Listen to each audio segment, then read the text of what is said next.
Dindoli police station વિસ્તારમાંથી મારુતિ બ્રેન્ઝા કારમાંથી ભારતીય બનાવટના વિદેશી બિયરના ટીન નંગ 408 કિંમત ₹59,160ના પ્રોહિબિશનના મુદ્દામાલ સાથે એક આરોપીને ઝડપી પાડી પ્રોહિબિશનનો ગણનાપાત્ર કેસ શોધી કાઢતી ડિંડોલી પોલીસ સ્ટેશનની સર્વેલન્સ ટીમ સુરત શહેરના પોલીસ કમિશનર શ્રી અનુપમસિંહ ગહેલોત સાહેબ તથા અધિક પોલીસ કમિશનર તથા ડિંડોલી પોલીસ સ્ટેશન વિસ્તારમાં પેટ્રોલિંગ રાખી દારૂ જુગારની અસામાજિક બંધીઓ મળી આવે તે કાયદેસરની કાર્યવાહી કરનાર તથા સર્વેલન્સ કોડના માણસો ડિંડોલી વિસ્તારમાં નાઇટ પેટ્રોલિંગમાં હતા તે દરમિયાન સર્વેલન્સ સ્ટાફના અમલદાર હેડ કોન્સ્ટેબલ રજનીશ કુમાર કિશનભાઈ તથા અમલદાર પોલીસ કોન્સ્ટેબલ અજયભાઈ પોપટભાઈ નાઓની ચોક્કસ બાતમીના આધારે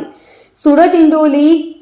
સણિયા કણદે ગામ ગોમાનસિંહ રો હાઉસ ઘર નંબર 74ના પાર્કિંગમાંથી બ્રેઝા ગાડીની ડિક્કી તથા પાછળની સીટમાં ભારતીય બનાવટના વિદેશી બિયરની અલગ અલગ બ્રાન્ડની ટીન નંગ 408ની કિંમત ₹59,160ના પ્રોહિબિશનના મુદ્દામાલ તથા મારુતિ સુઝુકી કંપનીની બ્રેઝા મોડલની કાર જેની કિંમત ₹5 લાખ મળી